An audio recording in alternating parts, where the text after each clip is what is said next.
If you've ever looked around and thought, what the hell am I doing with my life? Then this video is for you. Your 20s are a crazy time. You're trying to figure out a variety of things: your finances, your career, your friends, your values, your love life, all while just trying to stay sane in your day to day life. I've been through all this: broke college kid, going out every weekend, first jobs, working my way up, quitting my job, feeling lost, comparing myself online, dealing with loneliness, dating, and eventually getting married. I've ran the gamut, really. I'm a 29-year-old guy now, and I'm going to break down my experiences and try to help those who are still feeling lost navigate their 20s successfully. And this is going to be a little bit of a longer episode because I want to take an honest look at each of these big challenges we face in our 20s with stories from my own experience as a 29-year-old guy who's had some success but also made plenty of mistakes. And this is going to be kind of a YouTube experiment for me where I do kind of a more deep dive format where I cover topics like navigating life, finances, entrepreneurship, dating.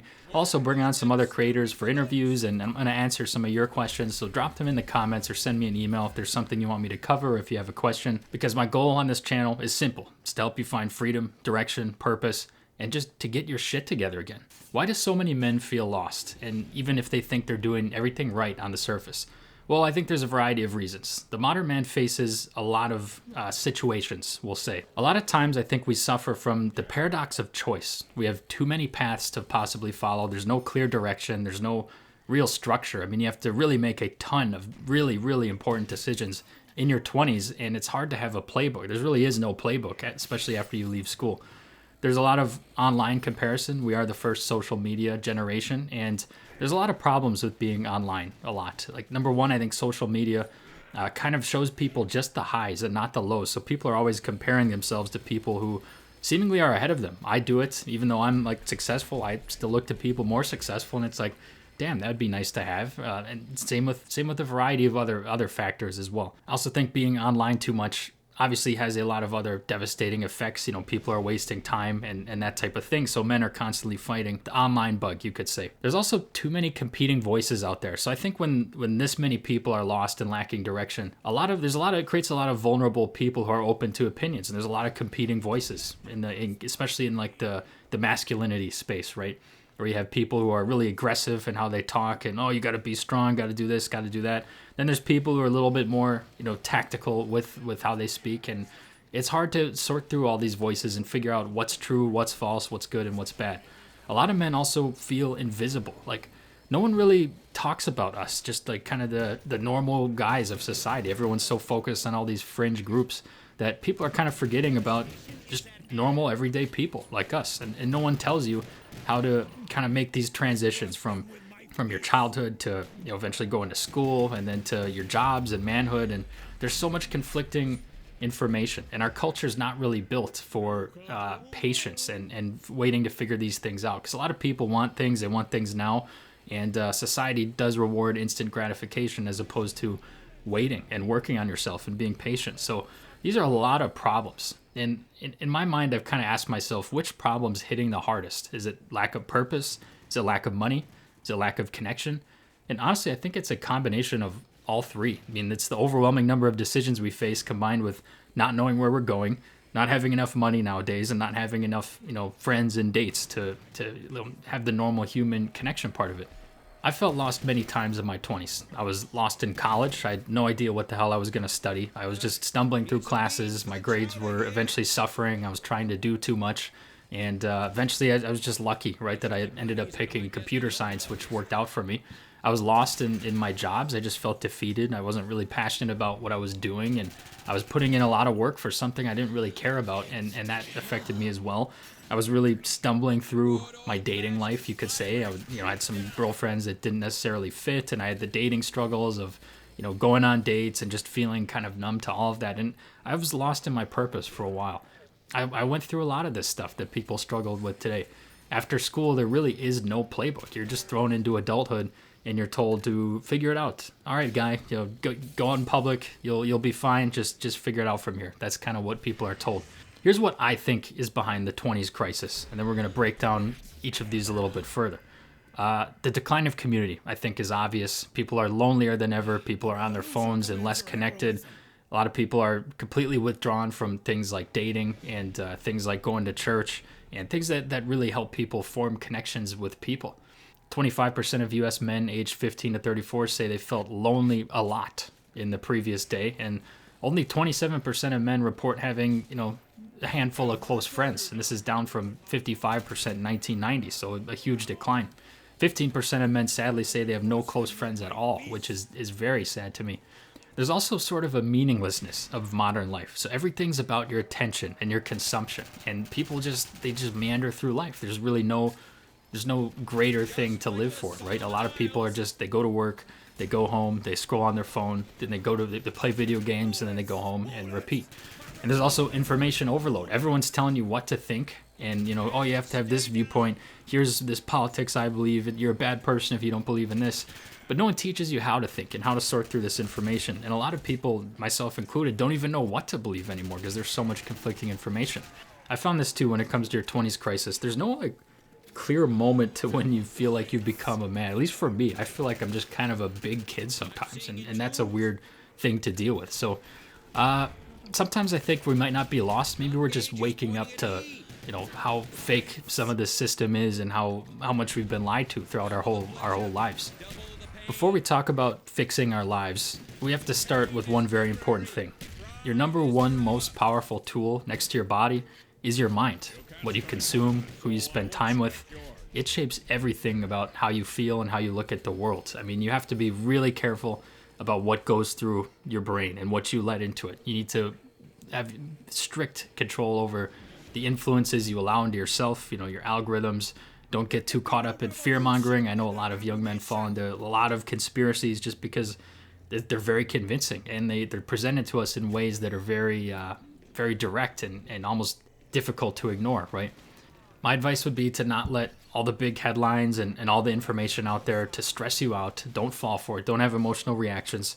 And just focus on your own bubble. Feed your brain positive information. You can use social media for great things, to learn things and connect with people and be constructive. And your outlook on life shifts completely depending on what you're letting into your mind. So always keep that in mind. Speaking of letting crap into your mind, let's start with the big first problem a lot of people face in their 20s, and that's their education. And school and just the system, the way it's set up, let's be honest, it just doesn't prepare you for life at all.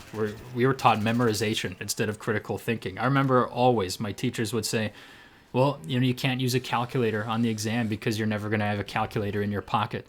Well, guess what? We have a phenomenal calculator and also all information pretty much ever in our pockets now. So that was kind of a miss on their part, but we're taught memorization. We're not taught critical thinking. And then we're not even taught important things like taxes, investing, relationships and purpose. I feel like none of that was talked about. But at least I know the Pythagorean theorem, right?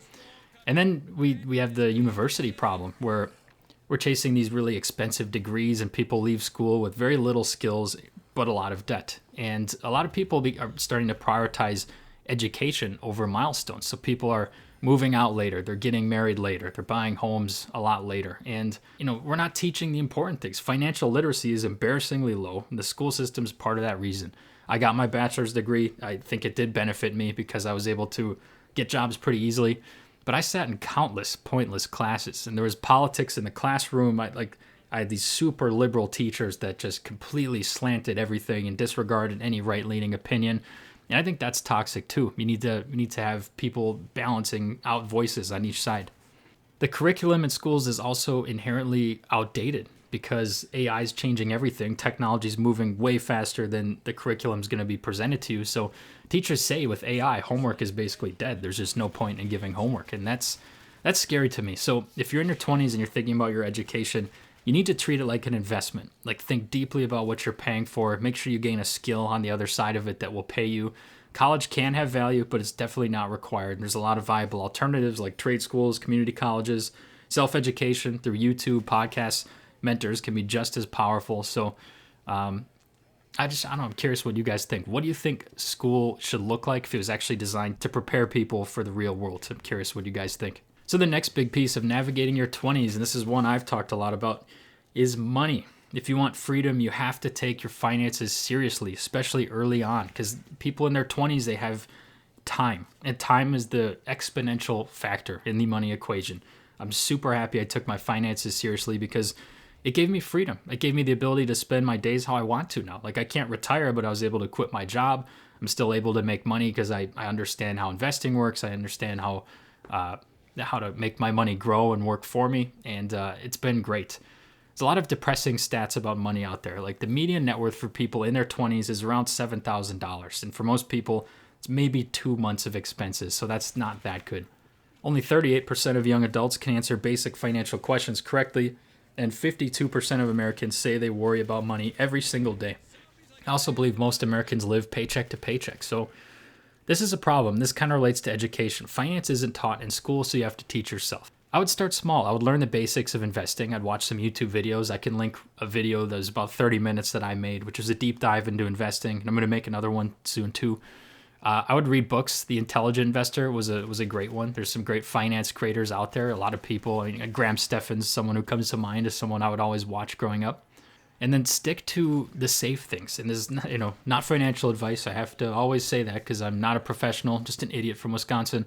But don't chase these get rich quick schemes. I just simply every month I put as much money as I can aside, and I invest it into safe ETFs. And this is across a variety of accounts: my Roth IRA, a 401k back when I was employed. I guess I don't contribute to that anymore. And then an individual taxable brokerage account. But use tax benefits.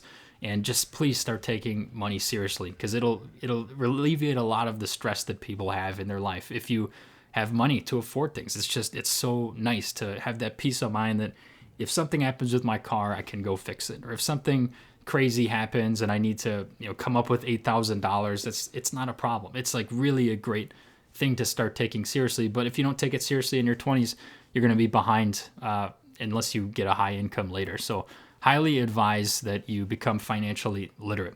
Financial insecurity really does fuel anxiety and depression and comparison, and never live a fake rich lifestyle. Like I still buy really cheap clothes. I still buy, my car costs, $5,000. It's not expensive at all. And I do my best to just be cheap. And because of that, I have freedom. So I would ask yourself, if you're in your 20s, would you rather have nice things or would you rather have freedom? Because to me, the choice is obvious. So when it comes to finances, track your expenses, invest early, don't buy dumb things, and then have a North Star like savings goals and investing goals. And what does enough mean for you? For me, it's a couple million in the bank. It's a property. It's having my investments yield enough money to that where I can live on and I never need a job. And that's my goal. So ask yourself what your goal is. It's coffee time. Next, let's talk work, which is one of the hardest areas to navigate in your 20s. And here we have a paralysis of choice again, right? It's like, what do I go into? Do I want to go into tech? Do I want to go into business? Do I want to go into construction? Do I want to use my hands? Do I want to have a white collar job, blue collar job? Do I want to be an influencer, a coder, designer, or a business owner, a 9-to-5 employee? So the honest truth here for me is you just got to pick something and you can pivot later. I got lucky that I got into software before this kind of AI wave took the entry-level jobs, because even the job that I got just a few short years ago, but this is about 7 years ago at this point, that entry-level job is probably automated by AI because the stuff I could do is not that complicated. So I in a way got lucky, and you need to learn how to use AI to your advantage here. And I could do more of a deep dive on that in future podcasts, but got to learn how to use these new tools instead of fearing them. And when it comes to your career first, I'm going to kind of go on a limb and say you should get a 9-to-5 to start. A 9-to-5 is not evil at all. It gave me a lot of stuff. It gave me, my first skills, you could say. It gave me a good cushion of money. It gave me some connections. A 9-to-5 can be a great job if you use it correctly, and it's a good 9-to-5, right? So a lot of people make that jump prematurely into entrepreneurship, but what you have to do really is focus on gaining those skills that'll make you money in the future, and that's the most important thing. I think the traditional career ladder is breaking. Like income growth for workers in our age group has slowed significantly, and I think there's not as much stability as there used to be anymore. And a lot of men feel trapped by their work, and it doesn't fulfill them. And there's a ton of other things you can try. You don't need a job either. You can freelance. You can go the creator route. You can have a little bit of freedom, a little bit more uncertainty. Like another question I think about is, would you rather make $100,000 doing something you hate, or $50,000 doing something that fulfills you? And in my mind, in your 20s, maybe you should go for that higher paying job early on just to realize you hate it, but to also stack some cash, and then switch into something you love that fulfills you. And that's what I did. I essentially had a career that I gained a lot of skills from and I liked it. But then eventually I was like, I'm not enjoying this anymore, but I have money now. So let me try this other thing. Let me try this YouTube and this freelance route. And it worked out really well for me. In your career, make sure you're prioritizing learning and then also having enough money to get by and be able to invest and be comfortable. Next, let's talk about maybe an underrated part of our 20s is your social life, the friends you make. You spend time with people that are probably going to make or break you, right? Like male loneliness is at an all-time high, and people's friendships usually evolve a lot throughout life. So, I know for me, late high school and then in college, you're kind of focused more on partying or like, more heavily on your social life. I know I was. And then eventually you start taking your life maybe more seriously and friendships evolve and people come into your life and come out of your life. It's important to prioritize friendships because at the end of the day, they're the ones who get you through the hard times. If you have a tough week, there's nothing better than going out to dinner with one of your close buddies and just kind of venting and just having that connection, right? We talked about these stats, but yeah, about a third of men have no close social connections, or 20% even said no close friends at all. And brotherhood really matters for us. Like men specifically thrive in community, or the shared struggle and even the competition to make people better. You need people in your life trying to, level up. Like if your friends are going out every weekend and they hate their jobs and they complain all the time, it's going to be different than if you're friends with a bunch of guys who are working out, they're starting businesses, they're talking about ideas. And it's different. So my advice would be, don't be afraid to cut out toxic people, but actively seek, positive, disciplined friends. And I guess my question to you guys would be, when's the last time you've had an actual good conversation with someone? Because if you have, then you're blessed. You have a real friend. And if you've not, there's always time, but you got to put yourself out there. You can't just be chronically online all day. You got to get out there and make friends. So very closely related to friends, maybe not, is dating. And dating is absolutely brutal nowadays. You got the online apps, you have the sky high expectations, you got the hookup culture, which I think is Satan himself just trying to destroy society. And it's confusing the hell out of everyone because you can't really control the dating pool. But what you can control is your standards and your behavior. So I think the best solution to dating is to leave America. Yeah, I'm kidding about that. I kind of accidentally did that, by the way. Accidentally met my wife abroad, but it did teach me that intentional dating matters. Like obviously extremely challenging. You got to sort through all the red flags, which in my mind there's a couple of them I looked at personally, which would be if someone's sleeping around, if they have no values, no accountability. For me, if they were too far left, if they were super liberal and they were atheists, that wasn't for me either. But you got to vet people. You got to go on dates and kind of test them, right? You need to understand if they're compatible with you. The challenge nowadays is that dating apps has really opened up the competition, and they're kind of just dopamine traps at the end of the day where people use them a lot of time for attention. There are unrealistic standards on both sides. Like there's going to have to be a lot of compromise in relationships. The gender relations are terrible. I think a lot of other factors like, corn addictions and instant gratification warp the expectations people have of each other. In my mind, dating's really kind of a mirror. Like it reveals your confidence, your discipline, and your direction. And you really have to be working on yourself in order to land a good partner, which people should focus more on. Because if you want to have a family, then you need to be focusing on dating. You need to try to find the right person. So if you're single and you want someone, you need to ask yourself if you're someone that you would date if you were them. And if the answer is no, then you got to improve yourself to get to that point. Now, in terms of meeting women, there's plenty of good places to meet them. And at least what worked for me in my scenario was I would go to church groups. I'd go to workout classes. That's where I could meet women who aligned with my values, as well as women who had healthy lifestyles. And that was very important to me. I didn't think that the best place to meet them was at bars. So men, in my opinion, men shouldn't really go out to bars and go out and participate in nightlife. And Paulie Walnuts actually made a great video on this, and I'll show it right here. But he's right, because going out in terms of like going to a bar, getting drunk, it's a waste of money, it's a waste of time, and it's a waste of energy. A lot of people you'll meet at the bar at like midnight and 1 a.m. might not be the people you want to have a relationship with anyways. And drinking's just bad for you. I discovered this early in my 20s. You wake up stressed out. You wake up after spending probably $100. You maybe had made some bad decisions that night and wondering why you even went out. So most people you meet when you go out aren't trying to grow. They're kind of trying to numb their week away. And And that's not a good thing, but you can't swing too far the other way and isolate yourself completely. It's about, that balance of finding healthy things to do, right? You don't have to go out and get drunk and go to these places, right? Like that's something it took me probably too long to learn. But modern nightlife, I think, is just kind of temporary and shallow. It really is an escape from finding your purpose. And I think just having weekends in and just grinding on something, it's underrated as long as it doesn't trap you and become everything. You still gotta go out and do things, right? But it has to be healthy. And speaking of health, it's another thing to monitor while you're navigating your 20s crisis is, are you getting enough sleep?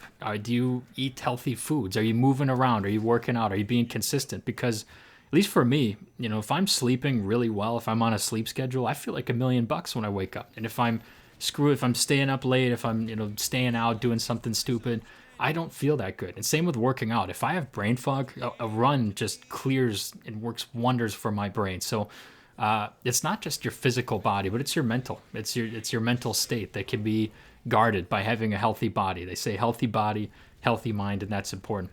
So make sure you're doing the basic things, even gamifying it, like keeping track. Just say, if I'm going to work out 5 days this week, that's going to be a big win. So always check yourself. If you have a mental health problem, is it really just a physical neglect problem? Because a lot of times, if I was down in the dumps, if I wasn't getting enough sleep, or I wasn't really moving around and working out, a lot of times that fixed it. So make sure you're doing that. Kind of the final thing I'm going to talk about that we need to be mindful of as we're navigating our 20s crisis is the spiritual side, because we're all starving for meaning, like a reason to wake up in the morning, a reason to be excited about work. I always talk about the Monday morning test. How do you feel when you wake up on Monday? Are you excited to do what you're about to do, or are you dreading it? Are you using the weekend to numb, or do you honestly feel like you want to keep working on the weekend, which is kind of me right now? Men are starving for purpose, and it's very sad. Right, the self-deletion rate among men is nearly 4 times higher than women. People are depressed, and a lot of it's just about lack of purpose, I think, in my opinion. We live in a world that's replaced God with politics, with entertainment and distractions. But at some point, you got to zoom out and ask yourself, what do I believe in? What values do I have? I think there is a battle between good and evil in the world today. And I think society is really pushing people to be selfish and, I'm going to focus on my career. I'm going to focus on this. And people don't think about, how they live and how it can impact others. And, I'm a Catholic, I'm a Christian. I've said that plenty of times on this channel, and just having a structure of prayer and a structure of values to look towards has really helped me navigate my life in my 20s. So a lot of people, fall into extremism, and I think having a faith in something bigger than you helps you to avoid that.